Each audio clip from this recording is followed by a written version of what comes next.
Barrister साहब मैं आपसे सवाल शुरू करता हूं।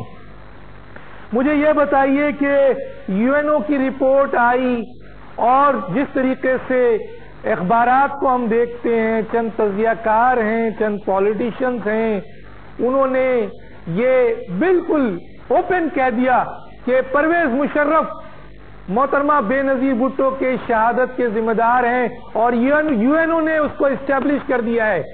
मैंने पढ़ा है, औरों ने भी पढ़ा है, हमें कोई ऐसी चीज नजर नहीं आई है। आप क्या कहेंगे इसके ऊपर? ये बिल्कुल की बात है कि रिपोर्ट में कहीं पर भी परवेज मुशर्रफ साहब पर ज़ाती तौर पर यह जिम्मेदारी नहीं डाली गई, ना ही इल्ज़ाम आयद किया गया है कि वही इस वाक़े के पीछे उनका हाथ था। रिपोर्ट में वाज़े तौर पर जिन इदारों की बात की गई, मिलिट्री इदारों के खिलाफ और इंटेलिजेंस इदारों के खिलाफ बात की गई कि उनको पता था, उन्होंने जो है तहकीकात में और तफ्तीश में रुकावट डाली, जो शहादत थी उसको धोया गया, और ये जो तमाम चीज़ें हैं ये सरकारी इदारों और ख़ास तौर पर इंटेलिजेंस इदारों पर जो कि उस वक़्त थे पाकिस्तान में, उन पर डाली गई।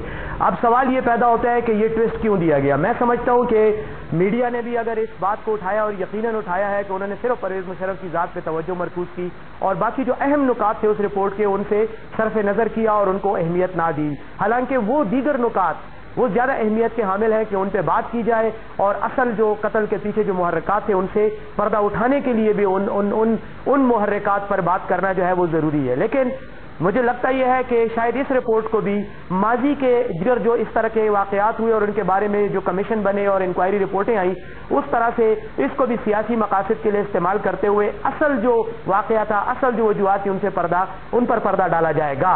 और दूसरी बात यह है कि मैं समझता हूँ कि जहां तक इस इशू का ताल्लुक है और इस पूरे प्रोसेस का ताल्लुक है, यूनाइटेड नेशंस की रिपोर्ट में कोई नई बात नहीं है। ये वही चीज़ों को दोहराया गया है जो इससे पहले पाकिस्तान की हुकूमत ने इस वाक़े के फौरन बाद और बाद में स्कॉटलैंड यार्ड ने जो मुहर्रिकात पेश किए, जो दलाइल पेश किए, वही चीज़ें मनोवन इस रिपोर्ट में दोहरा दी गई।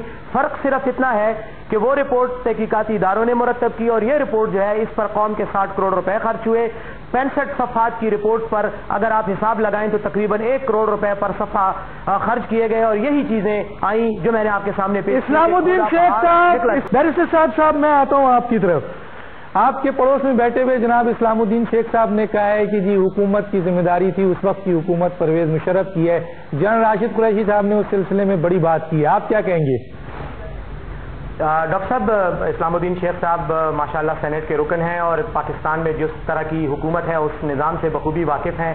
पार्लिमानी तर्ज हुकूमत में सदर जो है वो एग्जेक्टिव फंक्शनिंग को कंट्रोल नहीं करता बल्कि वज़ीर आज़म करता है। और जैसे राशिद कुरैशी साहब ने कहा, हुकूमत उस वक्त मियां सोमरो साहब की थी और मैं भी उस हुकूमत में वजीर था, इसलिए परवेज मुशर्रफ साहब का तो कोई ताल्लुक ही नहीं बनता, ना ही उनका ताल्लुक पंजाब हुकूमत को बराह रास्त कंट्रोल करने में बनता है।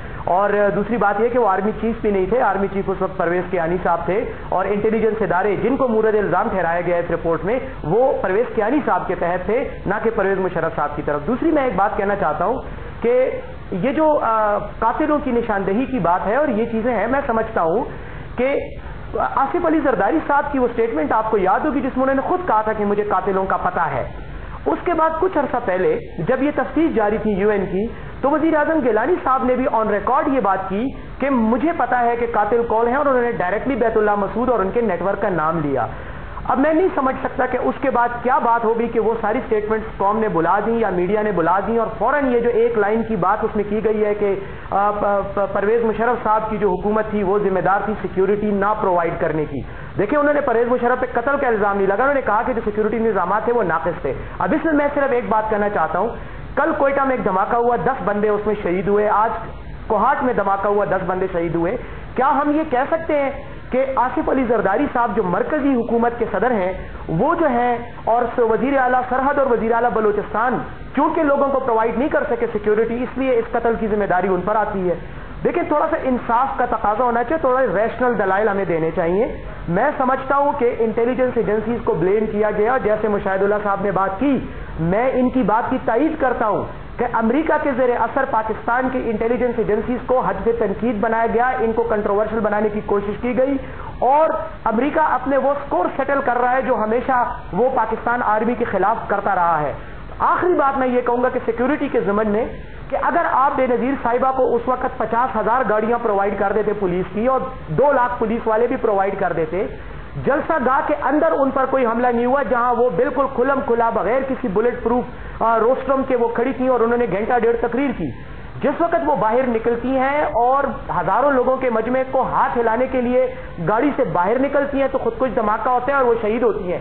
میں سمجھتا ہوں کہ دنیا سے ملک نے، کسی ترقی یافتہ ملک نے بھی آج تک خودکش حملے سے بچاؤ کے لیے مدافعاتی نظام جو ہے وہ آج تک مرتب نہیں کیا.